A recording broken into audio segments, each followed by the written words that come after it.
On a night where the most powerful contracts were sealed over drinks and whispers, a simple slip of a dress breaks the choreographed harmony of the ballroom. What seemed like an insignificant detail reveals a mark impossible to ignore, and with it, a past everyone believed was buried begins to scream. Chapter 1. The ballroom at the Waldorf Astoria in Beverly Hills shimmered with the characteristic opulence of Los Angeles's most exclusive events. Crystal chandeliers cast golden light on designer gowns and Italian-tailored suits that filled the space. It was the night of the most important charity gala of the year, where entrepreneurs, politicians, and the city's high society gathered for a cause that, deep down, few remembered. Amidst glasses of French champagne and exquisite canapés, the threads of American power were woven. Hope Miller walked with uncertain steps among the gilded crowd, feeling every gaze as a silent evaluation. Her black dress, elegant but discreet, had been carefully chosen by Alexander Hayes, who had insisted she accompany him that night. "I need you to be there with me," he had told her in that deep voice that made her tremble. "Tonight, everything is decided." Hope had accepted.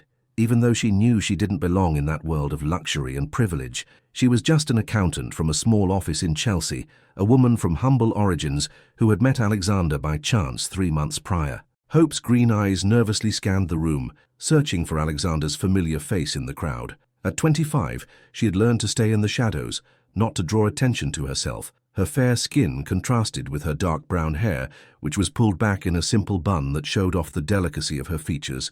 There was something in her gaze that mixed sweetness with an ancient sadness, a vulnerability that Alexander had noticed from their first encounter. Alexander Hayes, 32, was one of the most promising entrepreneurs in the U.S. His construction company had won multi-million-dollar government contracts to develop infrastructure in the southern states, and tonight he hoped to close the most important deal of his career, the construction of the new Miami airport. With his imposing stature, piercing blue eyes, and a presence that commanded immediate respect, Alexander moved among the guests with the confidence of someone born to lead. His navy blue Hugo Boss suit perfectly fitted his athletic build, a result of years of swimming at the most exclusive athletic club in the Hamptons. As Hope tried not to stumble in her borrowed heels, the atmosphere suddenly changed. A murmur spread through the ballroom like a shockwave. Conversations stopped and all eyes turned toward her. Not understanding what was happening, Hope felt as if the air had become thick, suffocating. It was then that she saw him. General Richard Dick Riley, a war hero turned real estate mogul, approaching with firm steps and a smile that didn't reach his eyes. He was a 60-year-old man, with grey hair, his military bearing intact, and an impeccable reputation in circles of power. Behind him walked several of his associates, including prominent members of the Montgomery family, the most powerful real estate magnates in Houston. "Miss Miller," the general said in a loud voice that cut the silence like a knife, "what a surprise to find you here at such a distinguished event." Hope felt her heart stop. No one knew her there. No one knew her last name. How was it possible that this man recognized her? "Excuse me, sir, I think there's a confusion," Hope murmured, but her voice cracked slightly. The general smiled coldly and moved closer, so close that she could smell his expensive cologne mixed with the scent of whiskey. "There is no confusion, my dear. I recognize that scar perfectly." Hope's world stopped. Unconsciously, her right hand flew to her left shoulder, where beneath the fabric of her dress was hidden an irregular mark she had carried for 8 years, a scar that reminded her every day of the most terrible night of her life when she was just 17. "A scar?" someone in the crowd asked. As if it had been waiting for that moment her entire life, the strap of Hope's dress slipped from her shoulder, revealing the irregular whitish mark that ran across her skin from her collarbone to her shoulder blade. A deathly silence took over the ballroom. "There it is," the general declared with a triumphant voice, "the mark that identifies the survivors of the Red Valley Massacre. But not just any survivor." He paused dramatically as the guests moved closer like vultures. "But the only person who came out of that ambush alive, because she betrayed her companions." The impact of those words was like an earthquake. Hope felt her legs give way, that the ballroom was spinning around her. The murmurs became a roar of scandalized voices, of snap judgments, of instant condemnations. "It's not true," Hope shouted in desperation, but her voice was lost in the clamor. Alexander, who had been talking with government representatives near the bar, pushed his way through the crowd when he heard the commotion. What he saw left him frozen. Hope in the center of a circle of accusers, with tears running down her cheeks, and that scar exposed as evidence of something terrible. "What's going on here?" Alexander demanded with authority, but it was already too late. The government representatives who had come to close the airport contract looked at him with distrust. Venomous whispers filled the air. How can he associate himself with a traitor? What does this say about his judgment? Is a man who chooses that kind of woman trustworthy? General Riley observed the scene with poorly disguised satisfaction. Alexander, son, I didn't know your judgment for choosing companions was so questionable. With all due respect, General, I will not permit you to insult Miss Miller without knowing the facts, Alexander replied, though a shadow of doubt crossed his blue eyes. The facts? The general laughed bitterly. The facts are that 8 years ago, this woman was part of a group of activists trying to protect communal lands in Texas.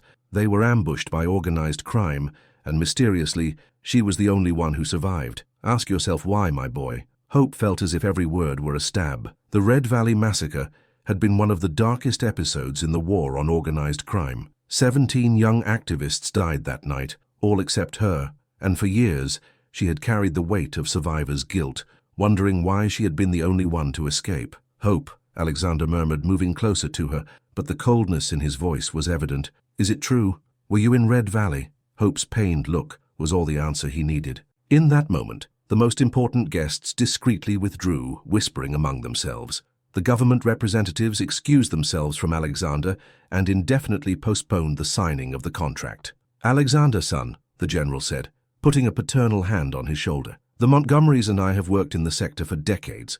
We know the value of reputation.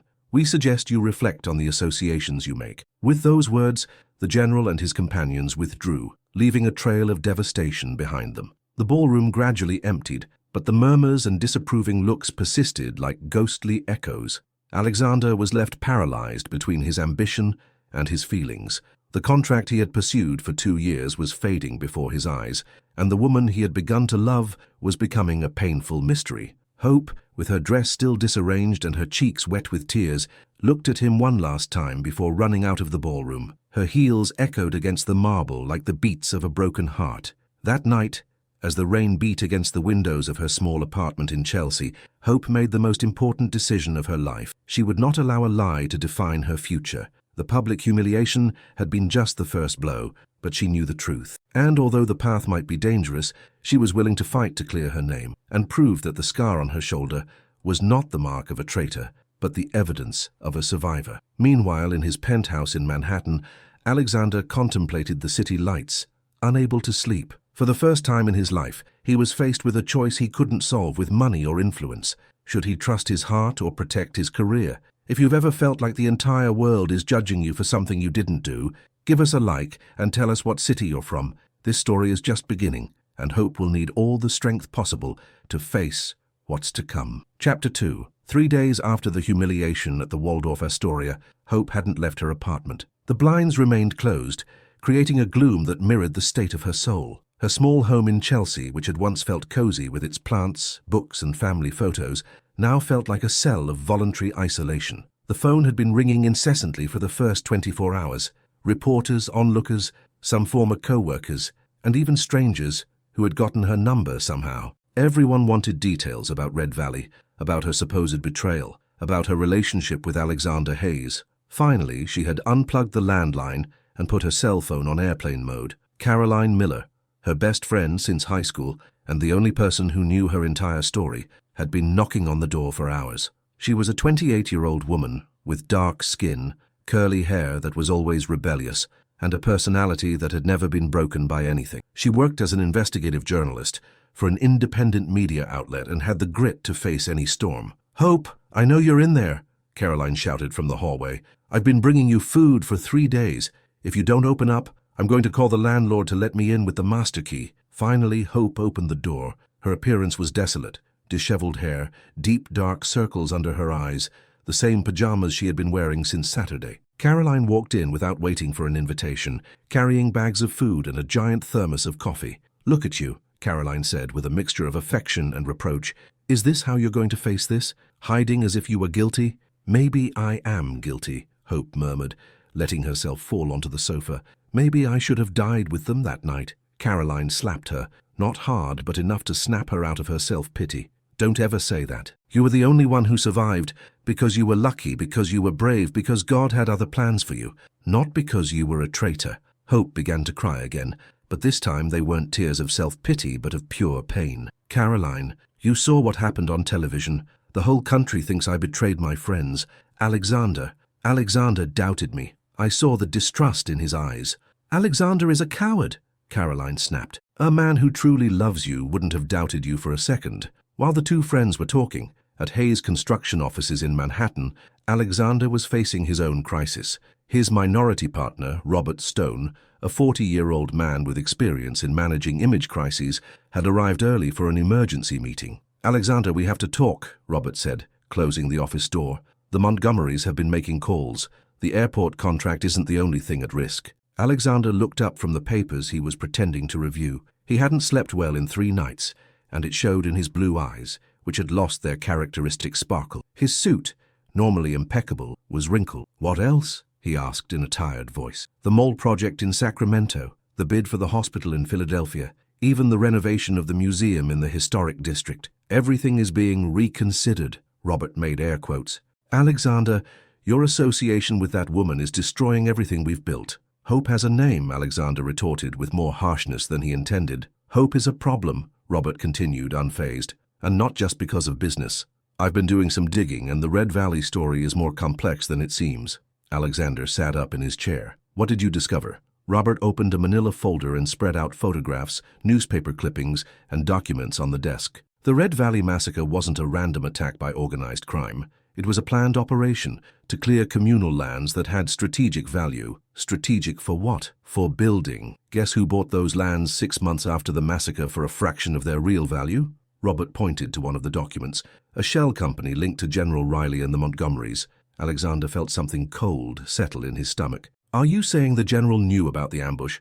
I'm saying the general benefited enormously from it, and now that you're competing in his territory, using hope to destroy your reputation is a perfect strategy. Meanwhile, in a mansion in the Hamptons, General Richard Riley met with John Montgomery, patriarch of the construction family. The Montgomery Library, lined with mahogany and decorated with colonial art, was the perfect setting for conspiracies. The operation was a success, the general reported, pouring whiskey into cut crystal glasses. Hayes is discredited, the contracts are being redirected toward our companies, and the inconvenient witness is neutralized. John Montgomery, a 65-year-old man with completely white hair and the manners of an aristocrat, smiled with satisfaction. Excellent work, Richard. Although I must admit I'm surprised that woman appeared precisely now, after so many years of silence. Coincidences don't exist in our business, the general reflected, but sometimes Providence gives us opportunities we can't afford to waste. And what if she decides to talk? If she starts asking uncomfortable questions about what really happened that night? The general took a sip of whiskey before answering. Hope Miller has lived for 8 years with the weight of survivor's guilt. If she decides to stir up the past, she'll only succeed in proving that some secrets are better kept buried. Some of those secrets could be very painful for her.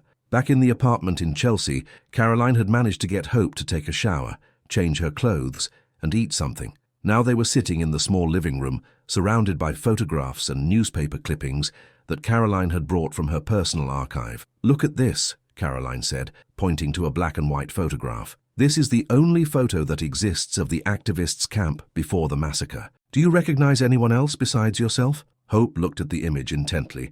There she was, 17 years old, smiling and full of ideals, surrounded by other young people who believed they could change the world. Her hair was longer then, and her green eyes shone with a hope that life had since tempered. That's David, our leader, she said, pointing to a 23-year-old with a beard. And that's Sophia, my tent mate. And there's... Her voice broke. Who? Louis Mitchell. He was special to me. Caroline noticed how Hope's eyes filled with tears again. What happened to him? He died in my arms that night. He asked me to promise him that I would tell the truth, that I wouldn't let his death be in vain. But afterward, when I woke up in the hospital, everyone looked at me as if I were a traitor. The investigators insinuated that I had given up information. I was never able to fulfill my promise. Hope, Caroline said, taking her friend's hands.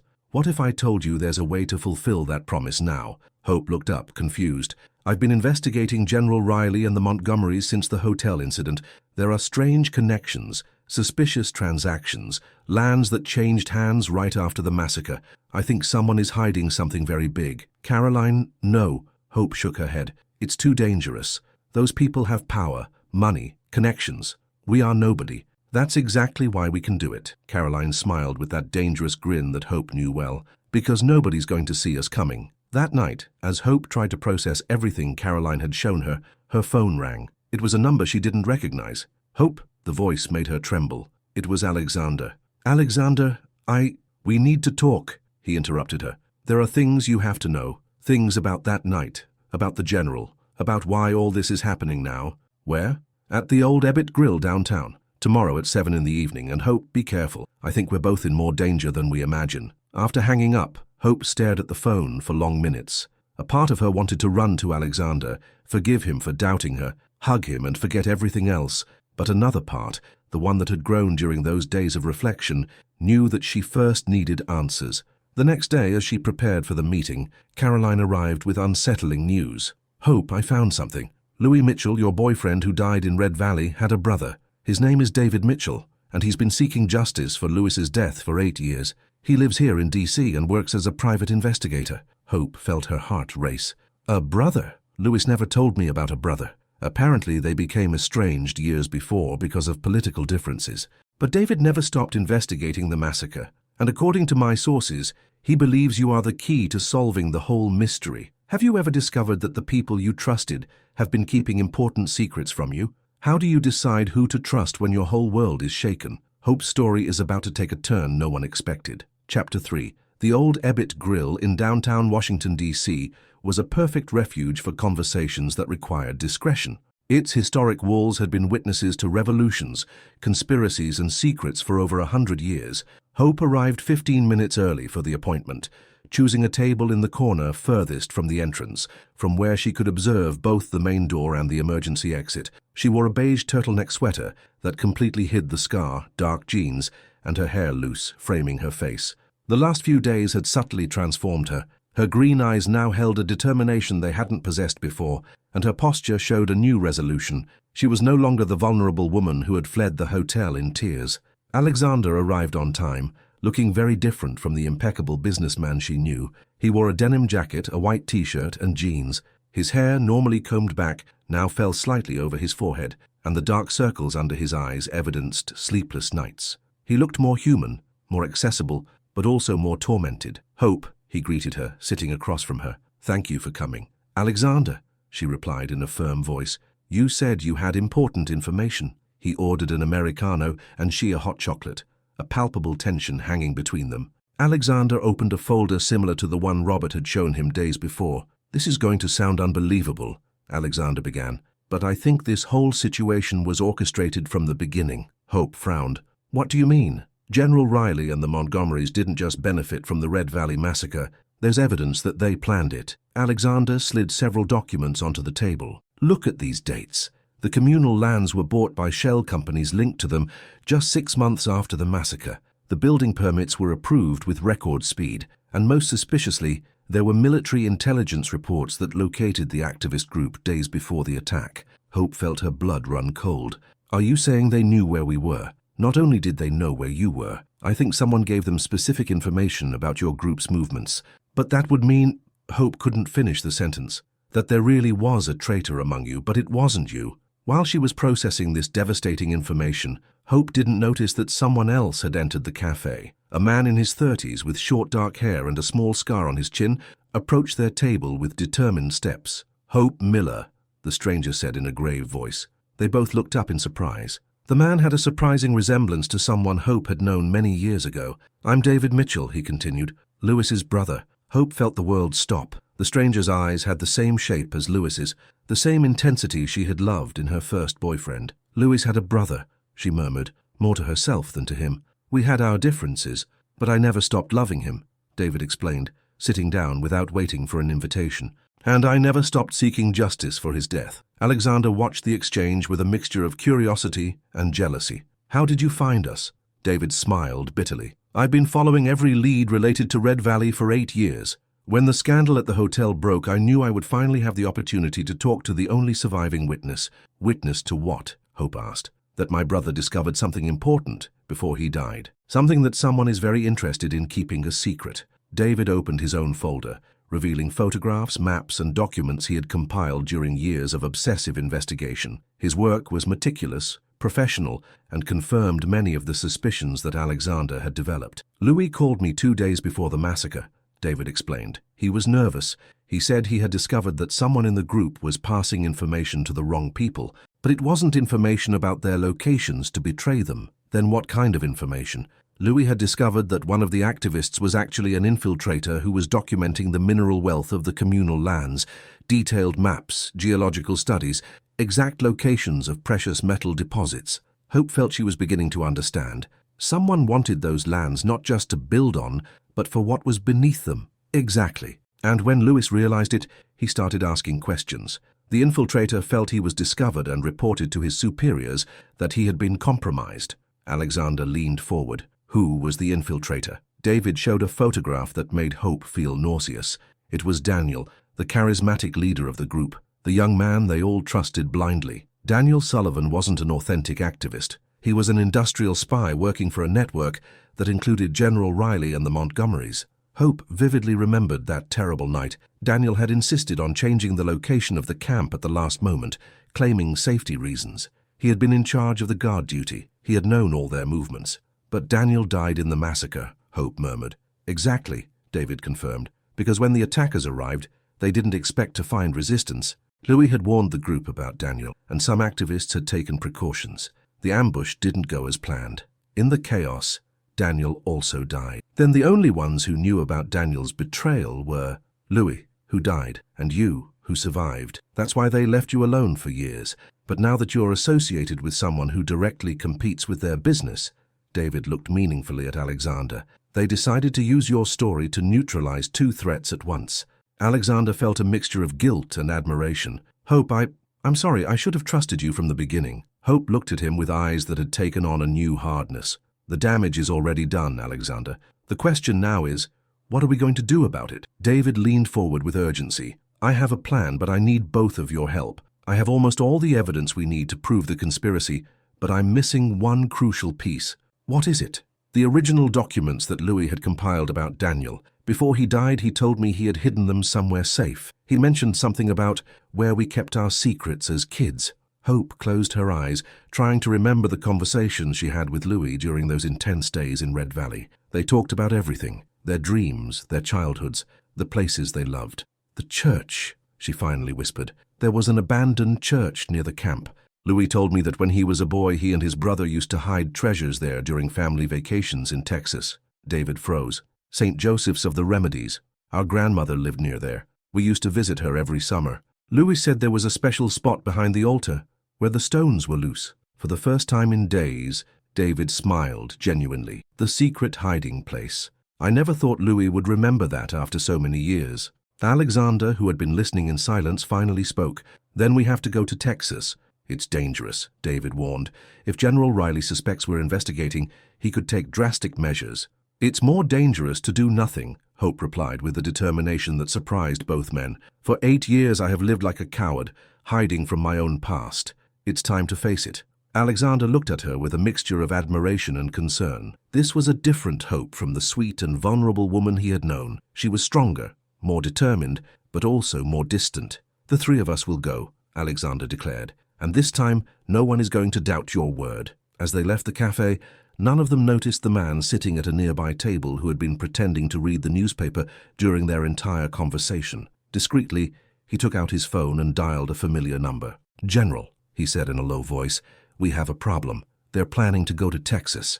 That night in their respective homes, each of the three protagonists prepared for a trip that could change their lives forever. Hope packed a few things, but included the only photograph she had of Louis. Alexander cancelled all his business meetings for a week, knowing that his career was already at risk. David obsessively reviewed his notes, knowing that he could finally get the answers he had been looking for so long. None of them knew that General Riley had already put a plan in motion to ensure that those documents would never see the light of day, no matter the cost. Have you ever felt like you're about to discover a truth that could change everything you thought you knew? Will our protagonists have the strength to face what awaits them in Texas? Give us a like if you want to accompany Hope on this search for the truth, and tell us what city you're from. The most dangerous adventure is just beginning. Chapter 4. The highway to Texas stretched out before them like an asphalt snake that led them toward a past that Hope had tried to bury for 8 years.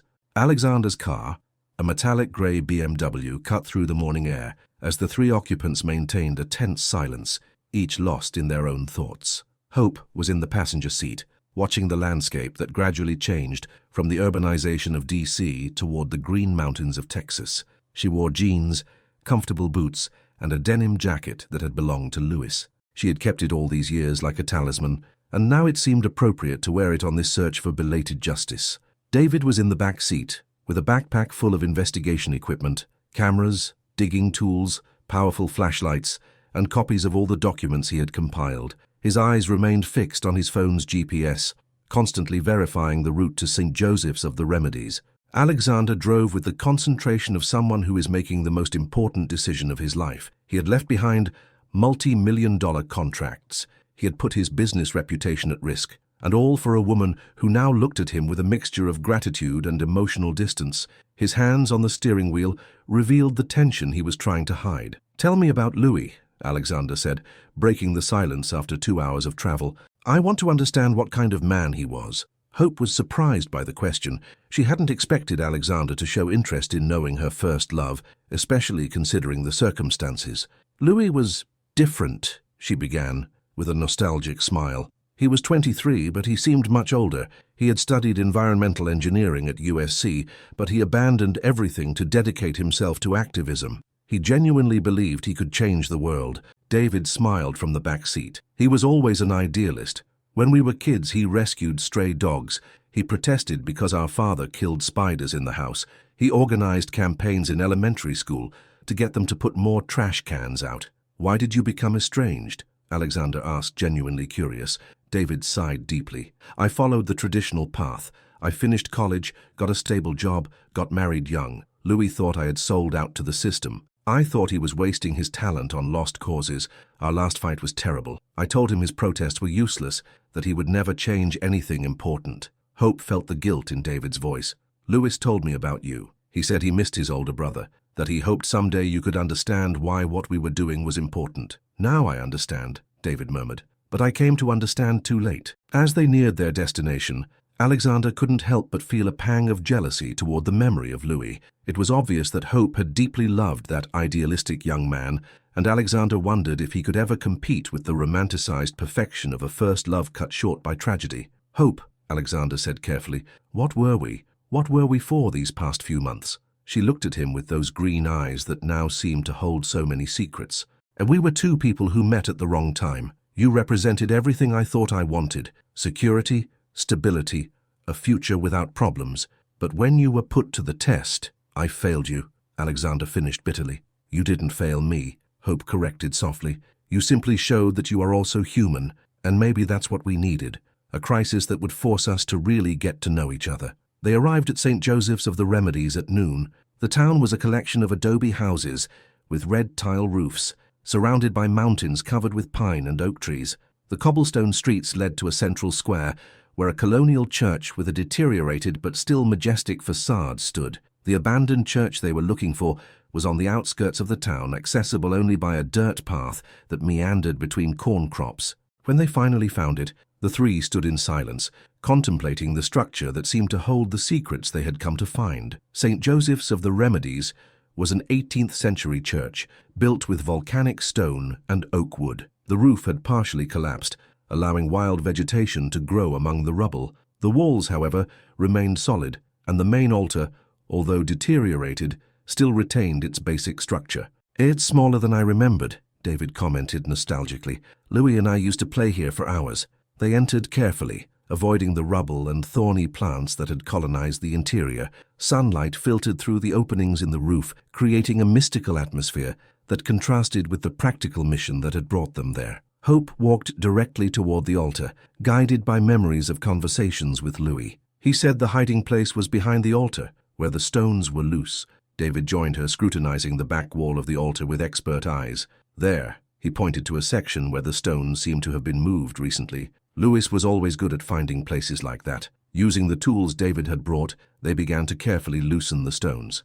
Alexander stood guard near the entrance, watching for any suspicious movement on the path. After 20 minutes of meticulous work, David managed to create an opening large enough to put his hand in. With a racing heart, he felt around in the darkness until his fingers touched something that obviously didn't belong there, a sealed plastic bag. "I found it," he murmured in an excited voice.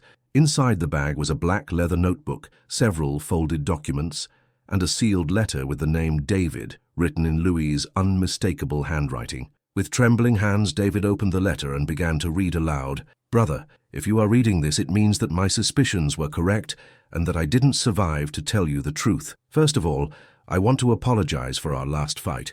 You were right about many things, but I also had my reasons for what I was doing. I have discovered something terrible. Daniel Sullivan, our supposed leader, is not who he says he is. He is an infiltrator who has been documenting the mineral wealth of these lands for a foreign corporation with connections to the American government. In this notebook, you will find all the maps, contracts, and evidence I have compiled. The communal lands we are defending contain one of the largest lithium deposits in North America. Lithium will be the gold of the future, brother. Whoever controls these deposits will control the electric vehicle battery industry for decades. Daniel works for a network that includes General Richard Riley, the Montgomery family, and American investors. Their plan is to eliminate the activists, buy the lands for a fraction of their value, and establish mining operations that will generate billions of dollars for them. If anything happens to me, find Hope. She is good, pure, and would never forgive me if you didn't try to protect her. Tell her that I loved her until my last moment, and that my only regret is not having been able to fulfill my promise to marry her when all this was over. Take care of her, brother, and get justice for all of us. With love and Hope, Louis." When David finished reading, the three remained silent for long minutes. Hope had tears running down her cheeks, not only of sadness, but of relief. She finally knew the complete truth. The notebook contained detailed maps of the mineral deposits, photographs of corporate documents, recordings of compromising conversations, and a complete list of everyone involved in the conspiracy. It was enough evidence to destroy those responsible for the massacre. Louis knew he was going to die, Hope murmured. That's why he'd changed so much in those last few days. He was trying to protect all of us.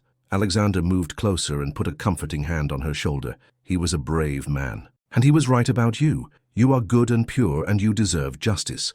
David carefully put all the documents back in his backpack. "Now we have what we need to destroy these bastards, but we have to be very careful. If General Riley suspects we have this evidence..." His sentence was interrupted by the sound of approaching engines on the path. Alexander ran to the entrance and his face turned pale. 3 black SUVs are approaching. We have to get out of here now. But it was already too late. The SUVs surrounded the church, and armed men began to position themselves at all possible exits. An amplified voice boomed from outside. "Hope Miller, Alexander Hayes, David Mitchell, we know you're in there. Come out with your hands up and no one will be harmed." It was the voice of General Riley. The three looked at each other with a mixture of terror and determination. They were trapped, but they had in their possession the evidence that could change everything. The question was, how would they manage to get out alive to use it? "There's a back exit," David whispered. "A small opening that leads to the cemetery. Louis and I used it when we were kids." Hope took Alexander's hand. "No matter what happens, I want you to know that these months with you were real. They were important to me." Alexander squeezed her hand. "To me too. And we're going to get through this together." As they headed toward the secret exit, the three knew that they were facing the most dangerous moment of their lives. But they also knew that they finally had the truth on their side. Have you ever been in a situation where you feel like everything is against you, but you know you have the truth on your side? Will our protagonists manage to escape with the evidence that could change everything? The tension reaches its peak, and every second counts. Chapter 5. The back opening of the church was barely large enough for one person to crouch through. David was the first to cross it, followed by Hope and finally Alexander, who had more difficulty due to his more robust build. On the other side, the abandoned cemetery of St. Joseph's of the Remedies awaited them, a field full of deteriorated wooden crosses and moss-covered stone headstones. "This way," David whispered, guiding them between the graves to a higher area where the pine trees provided better cover. "There's a path that leads to the town. If we can get there..." The sound of military boots echoed from inside the church. The general's men had begun to meticulously search every corner, and it wouldn't be long before they discovered the back exit.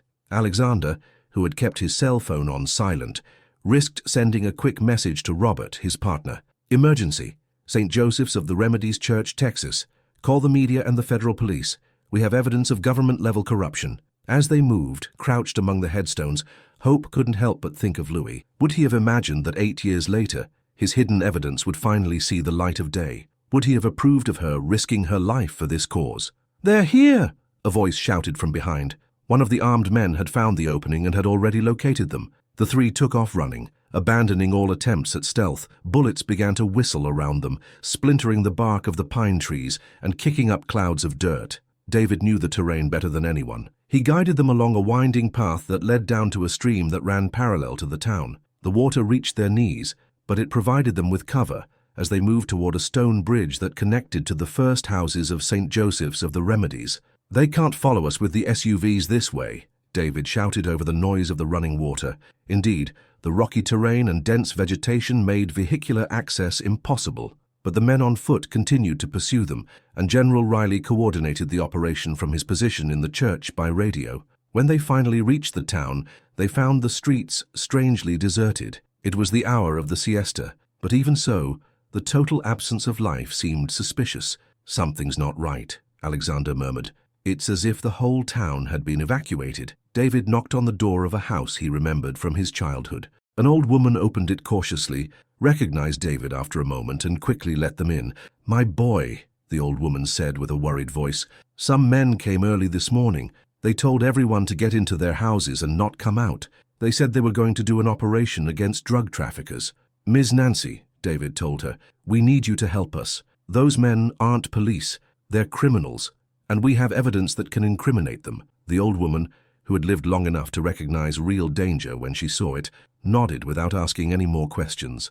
"You can use the house phone, and I know a way to get out of town without them seeing you." While David made urgent calls to contacts in D.C., including investigative journalists he had cultivated over the years, Hope and Alexander finally had a moment to talk alone in the backyard of the house. "Alexander," Hope began, "there's something I need to tell you before this ends." He looked at her with those blue eyes that had come to mean so much to her, waiting for her to continue. "Louis was my first love, and his memory will always be important to me. But these months with you, you taught me that it's possible to love again differently but just as deeply." Alexander took her hands in his. "Hope, I also have something to confess.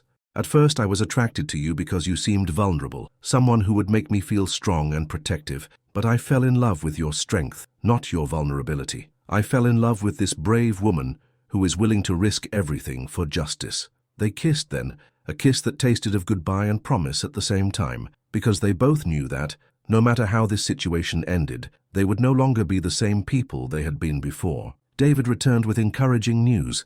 "I managed to contact Caroline Miller, your journalist friend. She's already activated a network of independent media outlets. I also spoke with the National Human Rights Commission and a federal prosecutor who has been investigating General Riley for other cases." "How much time do we have?" Alexander asked. "An hour, maybe 2 before reinforcements arrive, but the general isn't going to wait that long. He's going to try to silence us before help arrives." As if he had heard their words, the sound of vehicles approached again. This time it wasn't the military SUVs, but civilian cars that stopped in front of the house. Miss Nancy peered out the window and sighed with relief. "It's the mayor and some city council members. They know your family, my boy." The mayor of St. Joseph's of the Remedies, an older man named Mr. Evaristo, entered the house with a grave expression. "David, my boy, what the hell is going on here? That general says you're terrorists, but I've known your family all my life." David quickly explained the situation to him, showing him some of the documents they had found. Mr. Evaristo, who had been mayor for 20 years and knew the ins and outs of local politics very well, immediately understood the implications. "That son of a bitch has been buying land around here for years," Mr. Evaristo murmured. "It always seemed strange to us that he paid such high prices for land that seemed worthless." "Mr. Evaristo," Hope said, "we need you to help us buy time. The media is already on its way, but the general is going to try to kill us before they get here." The mayor nodded with determination. "In this town, we decide who comes in and who goes out, and that damn general has already gotten himself into something he wasn't invited to." What followed was one of the most extraordinary civil resistances seen in America in years. Mr. Evaristo used loudspeakers to summon all the town's inhabitants. In less than 30 minutes, more than 200 people had gathered in the main square, forming a human shield between General Riley and his targets. When the general tried to advance with his armed men, he was met with a wall of farmers, shopkeepers, housewives, and children who refused to move. The townspeople knew their rights. They knew the general had no real jurisdiction in the town, and they were willing to defend the Mitchells, who were considered local family. "General!" Mr. Evaristo shouted from the center of the crowd. "You don't run things here, and these young people are under the protection of St. Joseph's of the Remedies." General Riley found himself in an impossible situation. He couldn't shoot innocent civilians without creating a national scandal, but he also couldn't allow the evidence that would compromise his network to reach the media. It was then that the reinforcements David had requested began to arrive. First came 2 vans of reporters from independent media, followed by federal police patrol cars, and finally a helicopter from the National Human Rights Commission. In a matter of minutes, the square of St. Joseph's of the Remedies had become the center of national attention. The cameras recorded everything: General Riley and his armed men surrounded by a peaceful crowd, Hope holding the evidence that would prove her innocence, and David finally getting justice for his brother. Caroline Miller, Hope's journalist friend, had arrived in the first wave of reporters. With her investigative experience, she immediately recognized the historical importance of the moment. "Hope," she said, hugging her, "the whole country is going to know your real story. You'll never have to hide again." The federal prosecutor who had arrived by helicopter, Mr. Martin Sanchez, quickly reviewed the documents that David had preserved for 8 years, plus the evidence they had just recovered from the church. "This is enough to prosecute you for treason, money laundering, multiple murders, and conspiracy against the state," the prosecutor declared. "General Riley, you are under arrest." The culminating moment came when Hope, with cameras from all over the country focused on her, read aloud the letter that Louis had written to his brother. Her voice trembled at first, but gradually strengthened until it became the most powerful testimony heard in America in years. Louis Mitchell and 16 other young people died because they believed it was possible to build a fairer America, Hope declared, with the scar visible on her shoulder, now turned into a symbol of survival and resistance. "For 8 years, the real murderers allowed me to carry the guilt of those deaths. Today, finally, justice is served." As General Riley was handcuffed and led to the federal patrol cars, his last words were a threat that everyone heard. "This isn't over. There are many more of us, and we have more power than you can imagine." But his threats were lost in the roar of the crowd that applauded, shouted, and cried with emotion. For the first time in 8 years, Hope Miller felt truly free. Alexander took her hand as the cameras continued to record. "What's next for us?" Hope looked at him with a smile that mixed exhaustion, relief, and hope. "Now we build something new, without secrets, without lies, without fear." David approached them, his eyes wet but shining with satisfaction. "Louis would be proud," he murmured. "We finally fulfilled his promise." Have you ever felt the exact moment your life changes forever, when the truth finally comes to light after years of injustice? Hope's story is coming to a conclusion, but the consequences of this day will change many lives forever. Chapter 6. 6 months after the events in St. Joseph's of the Remedies, America had changed deeply. The investigation started with the evidence found in the abandoned church had uncovered a corruption network that involved dozens of government officials, businessmen, and high-ranking military officers.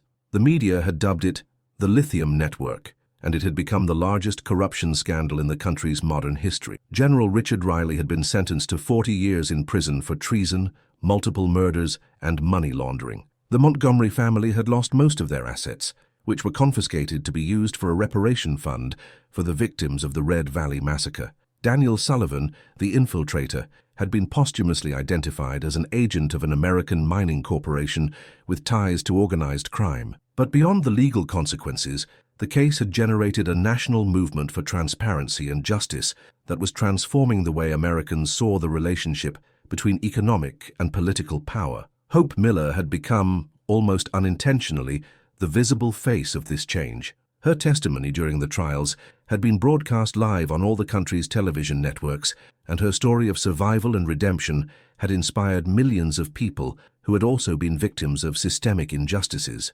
That November morning, Hope woke up in her new apartment in Georgetown, a bright and spacious place she had bought with part of the compensation money the government had given her as a victim of human rights violations.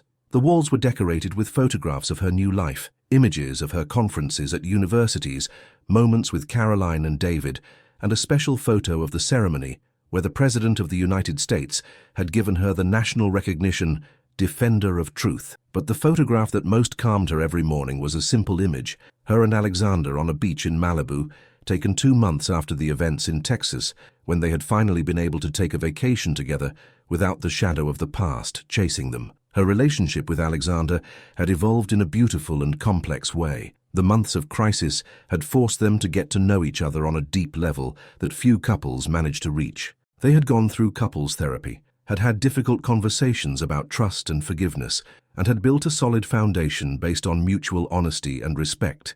Alexander had lost several important contracts due to the scandal, but he had also gained something more valuable, a new perspective on success and integrity. He had transformed his construction company into a company specializing in social housing and sustainable development projects. His work now had a purpose that went beyond profit, and this had given him a satisfaction he had never experienced during his years of obsessive pursuit of wealth and status. That particular morning was special. It was the 8th anniversary of the Red Valley Massacre, but for the first time, it would be commemorated with the truth known and justice served. Hope had organized a memorial ceremony at the exact place where her fellow activists had fallen, and families from all over the country had traveled to pay tribute to the 17 young people whose deaths finally had meaning. As she prepared for the day, Hope reflected on the path she had taken.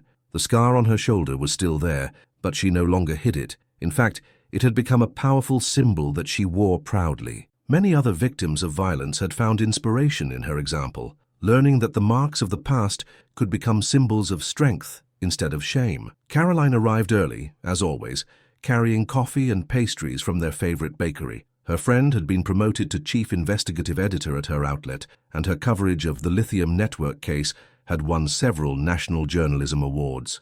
But more important to her was having helped her best friend find justice and peace. "Ready for today?" Caroline asked her while serving the coffee. "More than ready," Hope replied with a serene smile. "For the first time in 8 years, I'm going to that place without feeling guilt or shame. I'm going as a survivor who honors her fallen companions. Louis would be proud of the woman you've become." Hope nodded, looking out the window toward the clear sky. "I think I finally understand what he meant when he talked about changing the world. It's not about big, heroic gestures. It's about having the courage to tell the truth, even when it's dangerous, even when it hurts." David arrived an hour later, accompanied by his wife, Maria Elena, and their 2 small children. The events of the last few months had also transformed his life. He had closed his private investigation business to dedicate himself completely to directing the Louis Mitchell Foundation, a non-profit organization that provided legal and psychological support to victims of state violence and government corruption. "Sister," he said to Hope, using the affectionate term he had adopted to refer to her, "there's something I want to give you before we go to Texas." David handed her a small, carved wooden box. Inside was a simple silver ring with a small turquoise set in it. "It was Louis's," David explained in an emotional voice. "He bought it a few weeks before the massacre. When I went through his belongings after his death, I found the receipt from a jewelry store in Austin. It was for you. He was going to ask you to marry him." Hope felt tears running down her cheeks, but they were tears of healing, not pain. "How did you know this was the right time to give it to me?" "Because now you can receive it for what it is. A beautiful memory of a love that was real and perfect in its time, but that doesn't prevent you from loving again." Alexander arrived shortly after, elegant but sober in a dark grey suit. He had visibly matured during these months. The lines around his blue eyes spoke of overcome worries and learned lessons. His presence was no longer that of a successful businessman who sought to impress, but that of a man who had found his true purpose. "How do you feel?" he asked Hope, noticing the new ring on her right hand. "Complete," she answered honestly. "For the first time in many years, I feel complete." The trip to Texas was very different from the one they had made 6 months before. This time they were traveling in a caravan of more than 50 vehicles, families of the victims, human rights activists, journalists, federal government officials, and ordinary citizens who wanted to be part of this historic moment. When they arrived at the place where the activists' camp had been, they found that it had been transformed into a permanent memorial. The federal government had built a black marble monument with the names of the 17 young people killed, and it had been declared a National Historical Memory Site. The ceremony was emotional but hopeful. Families of the victims talked about their loved ones, not as abstract martyrs, but as young people full of dreams and hopes who had believed in the possibility of a better America. Hope was the last to speak. Lewis Mitchell taught me that true love is not possessive, she began her speech, addressing the gathered crowd. It doesn't cling to the past or fear the future. True love frees, inspires, transforms. For 8 years, I thought that honoring his memory meant carrying guilt and pain. Now I understand that the best way to honor him is by living fully, loving completely, and fighting tirelessly for justice. When she finished her speech, Hope did something that surprised everyone present. She took off Lewis's ring and placed it at the base of the monument. "Lewis," she said aloud, "I fulfilled my promise. I told the truth. I got justice for you and for our friends. Now you give me permission to be happy again." When they returned to D.C. that night, Alexander and Hope walked through Central Park under the light of the lampposts. They had spoken little during the return trip, each processing the intense emotions of the day. "Hope," Alexander finally said, stopping under a dogwood tree, "there's something I've wanted to ask you for weeks, but I waited until after today." Hope looked at him with curiosity. Alexander knelt on the grass, pulling a small blue velvet box from his jacket. "I don't want to replace what you had with Louis. I want to build something new with you, something that is uniquely ours. Will you marry me? Will you build a life with me based on the truth, trust, and love we have discovered together?" The ring was beautiful but discreet, a solitaire diamond on a white gold band, elegant without being ostentatious. But more than the jewel, what moved Hope was the maturity and sincerity in Alexander's eyes. "Yes," she answered without hesitation.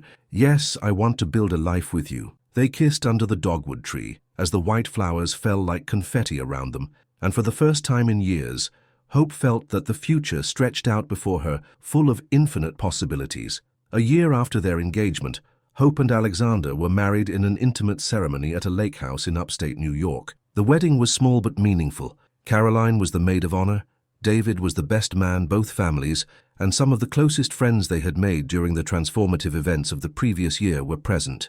Hope wore a simple ivory silk dress, specially designed to proudly show the scar on her shoulder. It was her way of showing that she had nothing to hide, that her past was an integral part of who she was now. During the ceremony, they both wrote their own vows. Hope promised to love with courage, live with honesty, and build a future where truth always prevailed over convenience.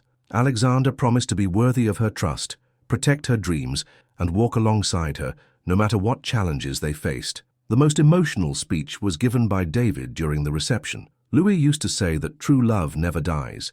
It just transforms. Today, I see how his love for Hope has transformed into a blessing for this new union. I'm sure that from wherever he is, my brother is smiling because Hope has found the happiness she always deserved. 5 years after their wedding, Hope and Alexander lived in a beautiful house in Georgetown, surrounded by gardens that she herself had designed. Their marriage had prospered because they had learned the most important lesson, that true love is built day by day with small acts of honesty, understanding, and mutual respect. Hope had written a book about her experience titled The Scar of Truth, which had become a national bestseller and inspired thousands of people to seek justice in their own circumstances. She also gave conferences throughout the country and had started a scholarship program for young activists. Alexander had consolidated his company as a leader in sustainable construction, and together they had developed several projects for decent housing for low-income families. Their joint work had been internationally recognized as a model for how business can be a positive force for social change. Caroline had written an unauthorized biography about the Lithium Network that had won the National Journalism Award. David directed a foundation that had helped more than 1,000 families get justice in cases of human rights violations. And on a sunny spring morning, as Hope worked in her garden, she felt a familiar and reassuring presence. It wasn't Louis. It was the peace of knowing that she had fulfilled all her promises, that she had honored the memory of the fallen by living a full and meaningful life. Her scar, visible in the sun as she planted new flowers, no longer reminded her of a night of terror. Now it reminded her that she had survived, that she had fought, that she had overcome. It reminded her that every story of pain can become a story of triumph if you have the courage to seek the truth. That afternoon, when Alexander returned from work, he found her smiling as she prepared dinner. "What's got you so happy?" he asked, hugging her from behind. "Nothing in particular," Hope replied, leaning back into his chest. "Everything in general. Life, love, truth, the fact that every day we can choose to be better people than the day before."